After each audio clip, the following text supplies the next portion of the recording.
Si Eman Bacosa Pacquiao, anak ng boxing legend na si Manny Pacquiao at ni Joanna Bacosa, ay muling naging sentro ng usapan sa showbiz at sports matapos niyang maging bukas tungkol sa tunay na estado ng kanyang relasyon sa ama. Sa isang eksklusibong panayam ni Jessica Soho, ipinahayag ni Eman ang mga saloobin niya tungkol sa kanilang nakaraan, sa kanyang pag-unawa sa mga nangyari sa pagitan ng kanyang mga magulang, at kung paano niya piniling harapin ang lahat ng may kababaang loob at pag-ibig sa kabila ng mga sakit at pagkukulang. Ang bawat salitang binitawan niya ay puno ng emosyon, tanda ng isang anak na matagal nang nanahimik, ngunit ngayoy handa nang magpatawad at magsimula muli. Hindi bilang batang iniwan, kundi bilang lalaking natutong magmahal kahit sa gitna ng kawalan. Si Eman ay bunga ng maikling pagmamahalan ni Manny Pacquiao at Joanna Bacosa. Noon waitress lamang si Joanna sa isang lugar kung saan madalas kumain si Manny, isang simpleng pagtatagpo na kalaunay na uwi sa isang relasyong may halong saya, kilig, at pag-asa. Ngunit gaya ng maraming kwento sa mundo ng showbiz at sports, hindi ito nagtagal.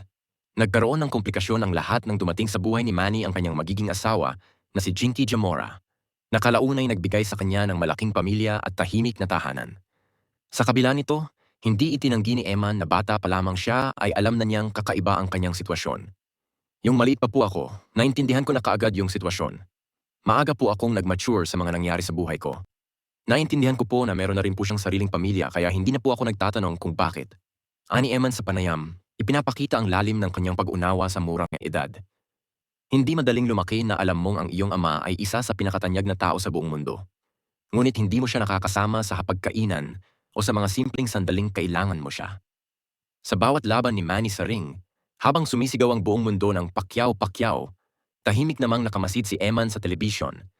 Pinipilit makaramdam ng koneksyon sa ama na halos hindi niya nakilala. Ngunit sa halip na magkimkim ng sama ng loob, pinili ni Eman na maging proud sa ama. Sobrang saya ko po. Nabubusog po yung puso ko. Sabi ko, thank you Lord. Sa lahat ng pwede kong maging ama, siya pa talaga. Lagi ko pong pinagyayabang sa classmates ko, uy, tingnan niyo si Daddy, si Manny Pacquiao. Lumipas ang mga taon at sa edad na 2, nagdesisyon si Eman at ang kanyang ina na manirahan sa Japan. Doon nakilala ng kanyang ina ang kanyang stepfather na si Sultan Dino, na tumayong haligi ng tahanan at nagbigay ng direksyon sa batang si Eman. Si Sultan ang nagmulat muli sa kanya sa mundo ng boxing. Isang larangang tila nakaukit na sa kanyang dugo. Noong 9 na taong gulang pa lamang siya, sumubok na siyang lumaban sa isang fiesta boxing match sa Pilipinas. Bagaman pinatigil siya ng kanyang ina noon, hindi nawala ang apoy ng kanyang pagnanais na maging boksingero. Sa Japan, si Sultan ang nagpatibay ng disiplina at tiyaga sa kanya. Itinuro kung paano humarap sa hirap at kung paano gamitin ang sakit bilang inspirasyon. Pagkalipas ng ilang taon, bumalik si Eman sa Pilipinas, dala ang bagong pag-asa at pangarap. Noong 2022, makalipas ang 10 taon na hindi pagkikita, naganap ang matagal na niyang inaasam, ang muli nilang pagkikita ng kanyang ama. Bumisita kami kay Daddy, pinapasok po kami tapos niyakap po ako ni Daddy ng mahigpit. Sabi niya, anak na-miss kita, ang tagal kitang hindi nakita. Pinipigilan ko lang luha ko sa sobrang saya ko po talaga.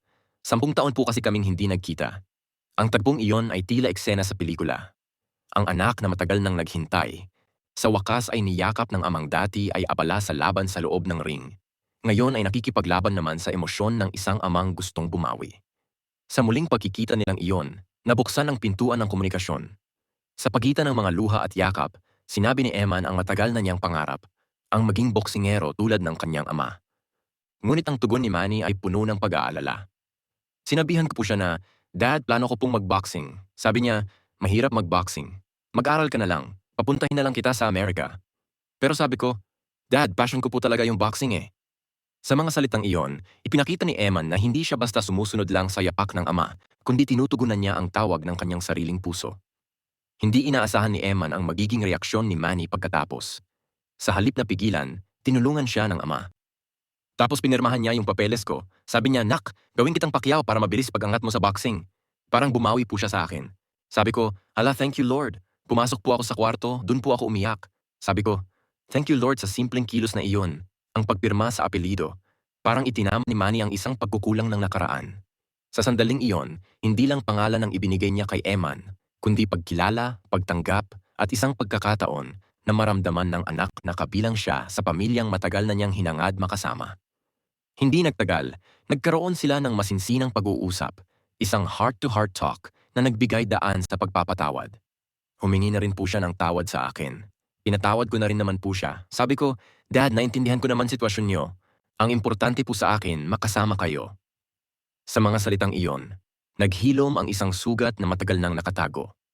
Hindi na mahalaga kay Eman kung gaano katagal siyang naghintay.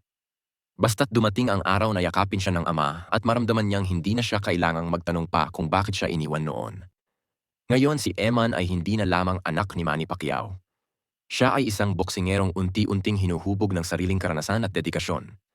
Sa bawat suntok na ibinabato niya sa ring, hindi lang kalaban ang hinaharap niya, kundi ang sarili niyang nakaraan, ang mga tanong na hindi niya nasagot noong bata pa siya. At ang pangarap na gustong patunayan hindi lang sa ama kundi sa buong mundo. Sa bawat laban niya, dala niya ang pangalan ng Pacquiao.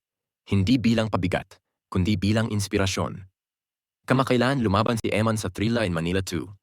Isang espesyal na event na inorganisa mismo ni Manny Pacquiao bilang paggunita sa ika-50 anibersaryo ng makasaysayang laban nina Muhammad Ali at Joe Frazier noong 1975. At sa gabing iyon, tila pinatunayan ng tadhana na hindi nagkamali si Eman sa pagpili ng kanyang landas. Sa harap ng mga ilaw, kamera at sigawan ng mga manonood, tinapos niya ang laban bilang panalo. Hindi lamang bilang boksingero, kundi bilang anak na muling ipinanganak sa pagmamahal ng kanyang ama. Ang kwento ni Eman Bacosa Pacquiao ay hindi simpleng kwento ng isang batang anak sa labas na gustong kilalanin. Ito ay kwento ng pagtanggap, pag-unawa at pagpapatawad. Sa isang mundong puno ng ingay, chismis at paghuhusga, pinili niyang manahimik at maghintay. At nang dumating ang tamang panahon, hindi siya nagdala ng galit, kundi pagmamahal. Sa bawat pagkakataong tinutulungan siya ngayon ni Manny sa kanyang training, sa bawat payo na ibinibigay nito bilang ama at mentor, alam ni Eman na kahit huli, totoo pa rin ang pagmamahal na iyon. Marahil hindi na maibabalik ang mga panahong hindi nila napagsamahan. Ang mga birthdays na walang tawag o ang mga laban sa eskwelahan na walang cheering mula sa ama. Ngunit para kay Eman, sapat na ang kasalukuyan. Ang ngayon na may yakap, pag-uusap at gabay. Hindi na siya naghahanap ng nakaraan, sapagkat naroon na siya sa simula ng bagong kabanata ng kanilang mag-ama. Sa bawat laban, dala niya hindi lamang ang pangalang Pacquiao, kundi ang puso ng isang anak na minsang naghintay, nagdusa, ngunit sa huli, natutong magmahal at magpatawad. Sa bawat panalo ni Eman, makikita ang larawan ng isang batang minsang naghintay sa anino ng ama. Ngayon ay tumatayo sa sarili niyang liwanag. Sa mga ngiti ni Manny tuwing nasasaksihan niya ang anak sa ring, makikita ang mata ng isang amang bumabawi. Hindi sa pera o kasikatan, kundi sa oras at presensya. At sa bawat yakap nilang mag-ama, maririnig ang tahimik na pangako, na kahit huli, hindi pa rin huli ang lahat para sa pagmamahal, sa pagkilala, at sa tunay na koneksyon ng dugo at puso. Sa dulo ng lahat, si Eman Bacosa Pacquiao ay hindi lang produkto ng isang sikat na apelyido. Siya ay patunay na ang tunay na lakas ng isang tao ay hindi lang nasusukat sa suntok sa ring, kundi sa kakayahang patawarin, magmahal at muling bumangon. Ang kanyang kwento ay paalala sa lahat ng anak na tulad niya, na ang bawat sugat ay maaaring maghilom, at ang bawat pangarap, gaano man katagal, ay darating din sa tamang oras. Sa mundong puno ng laban, natutunan ni Eman na minsan, ang pinakamahalagang tagumpay ay hindi sa pagpatumba ng kalaban, kundi sa pagtanggap at pagmamahal sa sarili, at sa amang matagal na niyang pinangarap yakapin muli.